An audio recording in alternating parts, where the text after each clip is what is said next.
रोहित बंसल साढ़े सहयोगी लगातार सानू अपडेट दे रहे हैं जिवें जिवें उन्हां तक जानकारी पहुंचती है। फिर रोहित कोल चलदे हैं। रोहित की अंदर शुरू हो चुकी है जिहड़ी किसानां ने अंदर लंगर मंगवाया सी, भेजा गया सी अंदर, और ये कन्फर्म है भी पहले दौर की गलबात खत्म होने तो बाद हुण अंदर ब्रेक हुई है।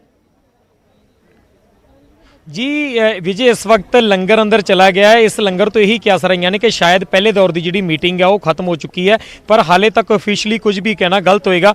पर पहले दौर की मीटिंग एक गल खास तौर पर दस देना चाहना कि जी पहला एजेंडे की पहली गल सी कि तिन्ने कानूनों को रद्द किया जाए। फिलहाल उसनूं एक पेंडिंग तरीके नाल रख दिता गया और दूजे एजेंडे ते जी गलबात है उसकी शुरुआत हो चुकी है। सो फिलहाल जी दूजे 2 नंबर एजेंडा सी, 2 नंबर एजेंडा MSP नूं लैके सी, फिलहाल उस चीज़ नूं लैके गलबात शुरू कर दी गई है। पहले एजेंडे ते लग रहा कि शायद कोई आम सहमति बनती नज़र नहीं आई, शायद उसनूं एक करके फिलहाल एक बार उसनूं पेंडिंग छड्ड दिता गया और दूजे एजेंडे ते इस बार जी गल है वो शुरू हो चुकी है। जी विजय, यानी रोहित पेंडिंग रखना पहले एजेंडे नूं कि मीटिंग खत्म करने वेले जिवें आपां कह दिंदे आ कि किसी गल ते बाहली बहस हो रही होवे, एक बारी जे आपां इहनूं देसी तरीके नाल समझण दी कोशिश करिए, तुसीं भी बहुत सारे जिहड़े राजीनामे आ उन्हां 'च बैठे होवोगे, असीं भी एक अपने जर्नलिज्म दे कैरीयर दे विच बहुत सारे ऐसे मामले वेखे होणगे, वड्डे तो वड्डे इशू जिहड़े वड्डे वड्डे अंदोलन भी होए ने, उदों भी सरकारां दे विच और जिहड़े अंदोलनकारी हुंदे ने उन्हां 'च गलबात अगे वधदी है कि जे किसी एक पॉइंट ते गलबात नहीं बनी तां कह दिंदे आ कि चलो 2 मिनट आपां इस ते बाद च गल करदे हां, एक बारी तुहाडीआं जिहड़ियां बाकी मंगां है उन्हां नूं भी विचार लईए। यानी किते ना किते ਜਿਹੜੇ ਗੁੱਸੇ ਦੇ ਵਿੱਚ ਹੁੰਦੇ ਨੇ ਜਾਂ ਜਿਹੜੇ ਕੋਈ ਆਪਣੀਆਂ ਗੱਲਾਂ ਨੂੰ ਲੈ ਕੇ ਇਤਰਾਜ਼ ਜ਼ਾਹਿਰ ਕਰ ਰਹੇ ਹੁੰਦੇ ਨੇ, ਉਹਨਾਂ ਦਾ ਕਹਿੰਦੇ ਆ ਪੰਜਾਬੀ 'ਚ ਵੀ ਗੁੱਸਾ ਢਹਿਲਾ ਕਰਨ ਵਾਸਤੇ ਇੱਕ ਵਾਰੀ ਦੂਜੀਆਂ ਗੱਲਾਂ ਤੇ ਆ ਜਾਈਏ, ਉਸ ਤੋਂ ਬਾਅਦ ਪਹਿਲੀ ਗੱਲ ਤੇ ਫਿਰ ਦੁਬਾਰੇ ਗੱਲਬਾਤ ਕਰਾਂਗੇ।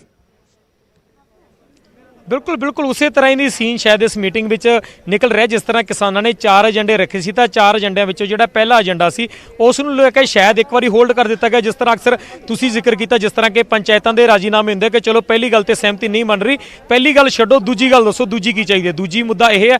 तो एक एक करके शायद हुण इस तो बाद तीजा चौथे एजेंडे पर गलबात की जाएगी। और खास तौर पर गल ये है कि जो 2 एजेंडे, तीसरा और चौथा एजेंडा, उस पर सरकार पहले ही अपनी सहमति किते ना किते इनडायरैक्ट तरीके नाल प्रगटा चुकी है। सरकार शायद जी पहला असी जिक्र कर रहे थे अज तो कुछ घंटे पहला कि जिहड़ा सरकार टोह के देख रही है कि शायद चलो इदा करते हैं कि 3 गल्लां तुहाडीआं जे मान ली जांदियां, चौथे च तुसीं साडी मान लो। शायद उस तरह की कोशिश जी केंद्र सरकार द्वारा की जा रही है कि MSP ते हुण गल शुरू हो चुकी है, तो MSP ते मनाउण दी कोशिश किसानां नूं कीती जाएगी। तीजे चौथे जी एजेंडे की गल है कि जिहड़ा खेती जिहड़ा बिजली सोध बिल है उस दे विच उन्होंने कहा सी कि सानूं ये मंजूर नहीं, इसका प्रभाव किसानां ते ना पवे। और इस तो इलावा जिहड़ा प्रदूषण दे लई बिल सीगा जिस दे विच कहा गया सी कि जिहड़े दिल्ली के आस पास के एरिए में प्रदूषण है उसका जिहड़ा पराली दे जुर्माने की गल की गई सी उसका प्रभाव किसानों ते ना पवे।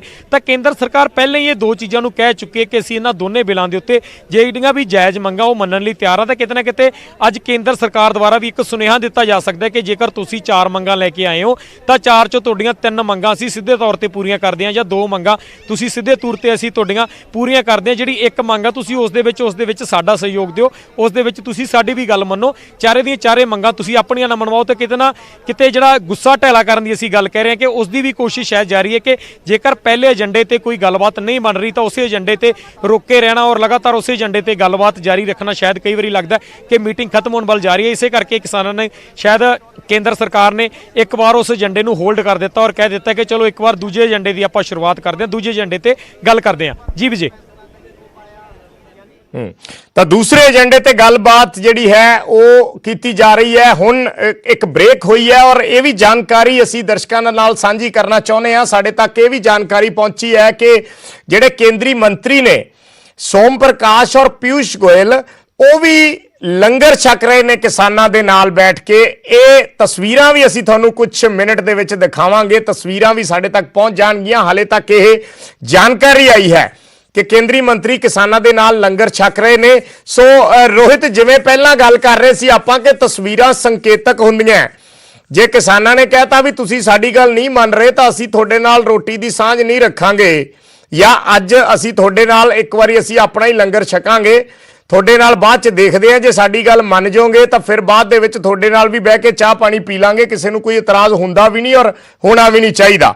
सो हुण ये भी अपडेट निकल के आ रही है भी केंद्रीय राज मंत्री सोम प्रकाश ते जिहड़े पीयूष गोयल ने केंद्रीय रेल मंत्री ਉਹ ਕਿਸਾਨਾਂ ਦੇ ਨਾਲ ਬੈਠ ਕੇ ਲੰਗਰ ਛਕ ਰਹੇ ਨੇ। ਤਸਵੀਰਾਂ ਕੁਝ ਦੇਰ ਦੇ ਵਿੱਚ ਪਹੁੰਚ ਰਹੀਆਂ ਨੇ। ਜੀ ਵਿਜੇ, ਬਿਲਕੁਲ ਪਿਛਲੀ ਮੀਟਿੰਗ ਦੀ ਵੀ ਗੱਲ ਕੀਤੀ ਜਾਵੇ ਤਾਂ ਪਿਛਲੀ ਮੀਟਿੰਗ ਵਿੱਚ ਹਾਲਾਂਕਿ ਕੋਈ ਤਸਵੀਰਾਂ ਤਾਂ ਸਾਹਮਣੇ ਨਹੀਂ ਆਈਆਂ, ਪਰ ਮੀਟਿੰਗ ਖਤਮ ਹੋਣ ਤੋਂ ਅਗਲੇ ਦਿਨ ਕਿਸਾਨਾਂ ਨੇ ਦਾਅਵਾ ਕੀਤਾ ਸੀ ਕਿ ਕੇਂਦਰ ਦੇ ਜਿਹੜੇ ਮੰਤਰੀ ਹੈ ਉਹਨਾਂ ਨੂੰ ਅਸੀਂ ਤੁਹਾਡਾ ਲੰਗਰ ਛਕਾ ਕੇ ਆਏ ਹਾਂ, ਗੁਰੂ ਦਾ ਲੰਗਰ ਛਕਾ ਕੇ ਆਏ ਹਾਂ। ਤਾਂ ਪਿਛਲੀ ਮੀਟਿੰਗ ਦੇ ਵਿੱਚ ਵੀ ਕਿਸਾਨਾਂ ਦਾ ਇਹ ਦਾਅਵਾ ਸੀ ਕਿ ਜਿਹੜੇ ਲੰਗਰ ਹੈ, ਲੰਗਰ ਸਾਡਾ ਮੰਤਰੀਆਂ ਨੇ ਵੀ ਤੁਹਾਡਾ ਲੰਗਰ ਛਕਿਆ ਹੈਗਾ, ਅਸੀਂ ਉਹਨਾਂ ਦਾ ਖਾਣਾ ਨਹੀਂ ਖਾਧਾ, ਅਸੀਂ ਕੇਂਦਰ ਸਰਕਾਰ ਦੇ ਖਾਣੇ ਤੋਂ ਮਨਾ ਕਰ ਦਿੱਤਾ। ਪਰ ਜਿਹੜਾ ਮੰਤਰੀ ਹੈ, ਮੰਤਰੀਆਂ ਨੇ ਤੁਹਾਡੇ ਧਰਨੇ ਦਾ ਲੰਗਰ ਖਾਇਆ ਔਰ ਅੱਜ ਵੀ ਸ਼ਾਇਦ ਉਹੀ ਤਸਵੀਰਾਂ ਇੱਕ ਵਾਰ ਫਿਰ ਦੇਖਣ ਨੂੰ ਮਿਲੀਆਂ ਜਿਸ ਚੀਜ਼ ਦਾ ਤੁਸੀਂ ਜ਼ਿਕਰ ਕਰ ਰਹੇ ਹੋ ਕਿ ਹੁਣ ਤੋਂ ਕੁਝ ਦੇਰ ਬਾਅਦ ਨਿਊਜ਼ 18 ਪੰਜਾਬ ਕੋਲੇ ਉਹ ਤਸਵੀਰਾਂ ਪਹੁੰਚਣਗੀਆਂ। ਤਾਂ ਸ਼ਾਇਦ ਤਸਵੀਰਾਂ ਦੇ ਜ਼ਰੀਏ ਪਹਿਲੀ ਵਾਰ ਇਹ ਸਾਹਮਣੇ ਆਏਗਾ ਜਾਂ ਸਪਸ਼ਟ ਹੋਏਗਾ ਕਿ ਜਿਹੜੇ ਕਿਸਾਨ ਹੈ, ਕਿਸਾਨਾਂ ਨਾਲ ਬੈਠ ਕੇ ਜਿਹੜੇ ਕੇਂਦਰੀ ਮੰਤਰੀ ਆ ਉਹ ਵੀ ਲੰਗਰ ਛਕ ਰਹੇ ਆ। ਜੀ ਵਿਜੇ।